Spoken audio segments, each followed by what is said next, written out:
Hello everyone. तो आज की इस वीडियो में हम क्लास 8 का हमारा इतिहास में लेसन 1 रीड करेंगे। तो लेसन 1 है यूरोपीय शक्तियों का भारत में आगमन। तो यहाँ पर जो है सबसे पहले व्यापारिक मार्ग के बारे में पढ़ेंगे। तो शुरू करते हैं। प्राचीन काल से ही भारत का विदेशों से संपर्क रहा है। 16वीं शताब्दी से भारत से व्यापार करने के लिए यूरोपीय शक्तियों ने भारत आना प्रारंभ किया, जिसमें पुर्तगाली, डच, फ्रांसीसी और ब्रिटिश प्रमुख थी। भारत और यूरोप के मध्य व्यापार जल और थल द्वारा होता था, यानी कि समुद्री मार्गों द्वारा और थल द्वारा।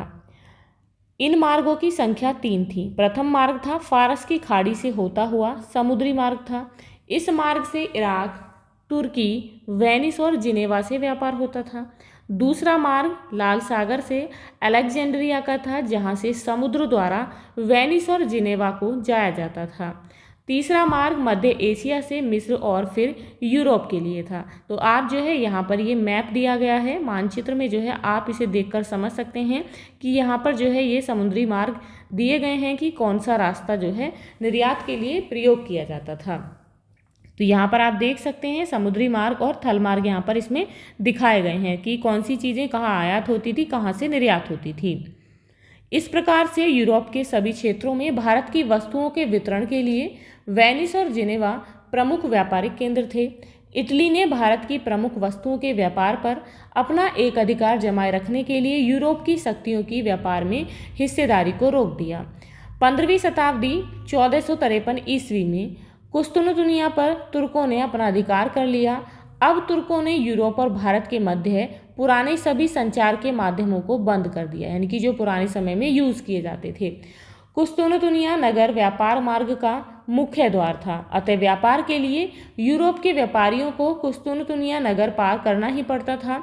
लेकिन तुर्कों द्वारा मार्ग पर कब्जा होने के कारण यूरोप और भारत के मध्य व्यापार को बहुत धक्का लगा।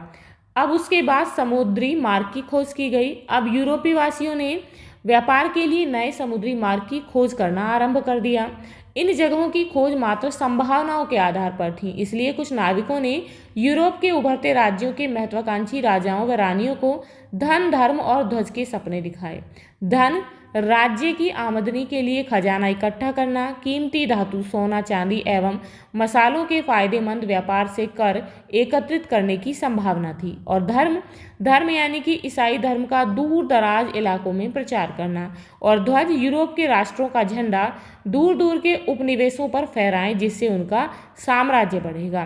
तो यूरोप के राजाओं ने इन नाविकों की समुद्री यात्राओं का खर्चा वहन किया। इनके नाविकों ने कुतुबनुमा की सहायता से रास्तों की खोज में लंबी समुद्री यात्राएं की। आप देख सकते हैं यहाँ पर ये क्या है, ये है कुतुबनुमा। कुतुबनुमा के द्वारा दिशाओं का ज्ञान होता है, यानी कि दिशाओं की घड़ी। भारत की खोज में निकले स्पेन निवासी कोलंबस ने अमेरिका की खोज की तथा पुर्तगाल निवासी वास्को डी गामा अपनी लंबी जलयात्रा के दौरान अफ्रीका के दक्षिणी छोर से होते हुए भारत के पश्चिमी समुद्र तट के कालीकट बंदरगाह यानी कि 1498 ईस्वी पर पहुंचकर भारत की खोज की। अब पुर्तगालियों को हिंद महासागर होते हुए पूर्वी द्वीप समूह का नया जलमार्ग मिल गया। अब यूरोप और भारत के मध्य व्यापार पुनः आरंभ हो गए। यहाँ देख सकते हैं ये जो है यहाँ पर अपनी ध्वजा जो है फहराने लगे। यूरोपीय व्यापार, पुर्तगालियों ने हिंद महासागर के माध्यम से होने वाले व्यापार पर अपना अधिकार कर लिया। वे सोना चांदी लाते और देश से सूती, रेशमी कपड़े और विभिन्न मसाले ले जाते थे और बहुत मुनाफा कमाते थे।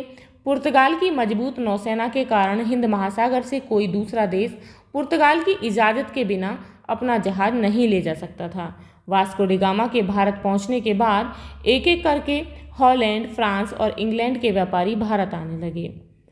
भारत में यूरोपीय व्यापारियों की होड़। व्यापार के लिए लंबी यात्रा करने वाले जहाज, नाविक तथा धन, तीनों साधनों का बहुत ही महत्व था। इन साधनों को प्राप्त करने के लिए कुछ अमीर यूरोपीय व्यापारियों ने 17वीं शताब्दी की शुरुआत में 1600 से 1670 ईस्वी के बीच व्यापारिक कंपनियां स्थापित की। व्यापारिक कंपनियों का अर्थ है व्यापार में कई लोगों की हिस्सेदारी, यानी कि शेयर का होना। सभी हिस्सेदार व्यापार में अपनी अपनी पूंजी लगाते थे। लगाई गई पूंजी के अनुपात में व्यापार से प्राप्त मुनाफे को आपस में बांट लेते थे। हॉलैंड में Dutch, east India company England में ब्रिटिश ईस्ट इंडिया कंपनी बनी और फ्रांस में फ्रेंच ईस्ट इंडिया कंपनी बनी। आज भी निजी कंपनियां इसी प्रकार पूंजी इकट्ठा करती हैं। भारत में सबसे पहले पुर्तगाल व्यापार करने आए। उन्होंने पश्चिमी समुद्र तट पर गोवा, दमन दीव में अपने व्यापारिक केंद्र बनाए। विदेशी कंपनियों के इन व्यापारिक केंद्रों को कोठी यानी कि फैक्ट्री कहा जाता था। तो यूरोपीय कंपनियों के आगमन का क्रम था। सबसे पहले पुर्तगाली आए 1498 ईस्वी में, उसके बाद अंग्रेज 1600 ईस्वी में आए, डच आए 1602 ईस्वी में और फ्रांसीसी 1664 ईस्वी में। तो यहाँ देख सकते हैं ये व्यापारिक केंद्र है फोर्ट विलियम कोलकाता में। फैक्ट्री यानी कि कोठी किसे कहा जाता था? फैक्ट्री शब्द का प्रयोग व्यापारिक केंद्रों में स्थापित कार्यालय अथवा कोठी से है। फैक्ट्री शब्द का अर्थ है एजेंट। कंपनी की ओर से कार्य करने वाले व्यापारी यानी कि एजेंट जिस कोठी में कार्य करते थे उसे फैक्ट्री कहा जाता था। यूरोपियों की बस्तियों के लिए भी सैनिक रखे जाते थे। कोठियों की रक्षा किलों की तरह होती थी और इन किलों की सुरक्षा के लिए यूरोपीय व्यापारियों के सशस्त्र सैनिक तैनात रहते थे। वास्को डी गामा के भारत पहुंचने के बाद एक एक करके हॉलैंड, इंग्लैंड और फ्रांस के व्यापारी जल के रास्ते भारत आने लगे। इस समय तक हिंदुस्तान के किसी भी शासक ने नौसेना तैयार करने की बात सोची तक नहीं थी। हॉलैंड निवासियों ने, जो डच कहलाते हैं, कालीकट, कोचीन, नागापट्टनम तथा चिनसुरा में व्यापारिक केंद्र खोले। फ्रांसीसियों ने मछलीपट्टनम, पांडिचेरी, चंद्रनगर, माही स्थानों में अपने व्यापार के मुख्य केंद्र बनाए। अंग्रेजों ने अपने को केवल समुद्र तट तक ही सीमित नहीं रखा, बल्कि सूरत, कैम्बे, अहमदाबाद, आगरा, भड़ौच, पटना, कासिम बाजार स्थानों पर व्यापारिक केंद्र बनाए। भारत में यूरोप के सभी देशों के व्यापारी पुर्तगालियों के हाथ से व्यापार छीनने की होड़ में लगे रहते थे। उनकी कोशिश रहती थी कि वे भारत में कम से कम कीमत देकर सामान खरीद सकें, फिर वे इस सामान को यूरोप में अधिक से अधिक दाम पर बेचकर खूब मुनाफा कमा सकें। उन्होंने पाया कि सूरत, मसूलीपट्टनम यानी कि मछलीपट्टनम जिसका नाम था, जैसे बड़े बंदरगाहों पर जो सामान व्यापारियों द्वारा बिकने लाया जाता है वह महंगा मिलता है। इसीलिए यूरोप के व्यापारी गांव-गांव में अपना आदमी या एजेंट भेजकर सीधे कारीगरों से माल खरीदने की कोशिश में रहते ताकि सस्ता माल मिले। समय के साथ पुर्तगाली नौसेना और किलों की ताकत अंग्रेज, डच और फ्रांसीसियों से कई मुकाबलों के कारण कमजोर पड़ गई। कुछ समय तक किसी एक का भारत के व्यापार पर अधिकार नहीं जम सका।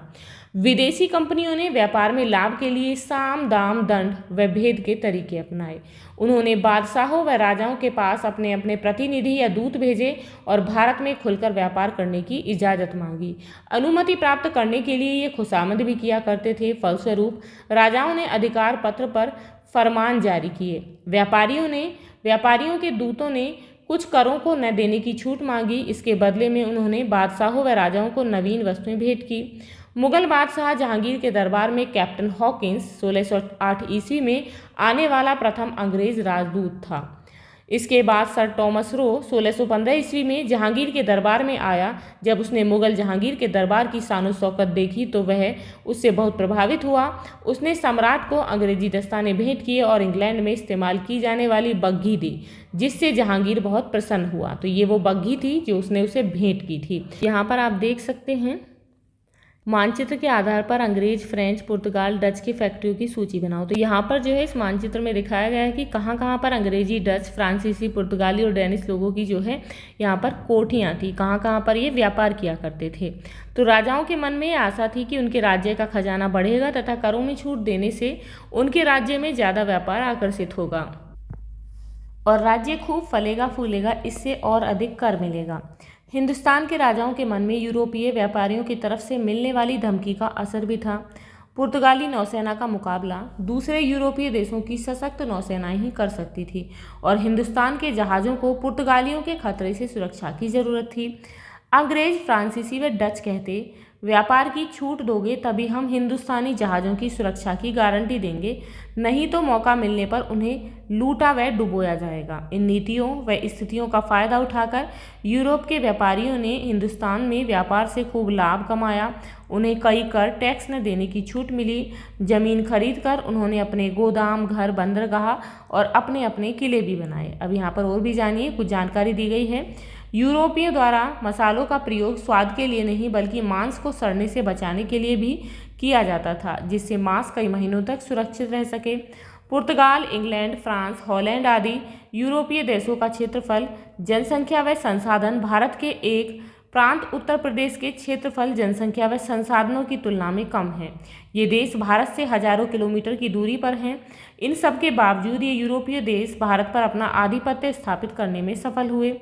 जिस समय यूरोपीय देशों में तकनीकी विकास जैसे कि घड़ी, छपाई के लिए प्रेस एवं बंदूक आदि बनाए जा रहे थे, उस समय हमारे देश के शासक इनसे अनभिज्ञ व अपरिचित थे। धनी व्यापारियों ने पैसा उधार देने के लिए बैंक की स्थापना की। इसके लिए वे शुल्क लेते थे जिसे ब्याज कहते थे। लोग अपना धन बैंकों में सुरक्षित रखते थे।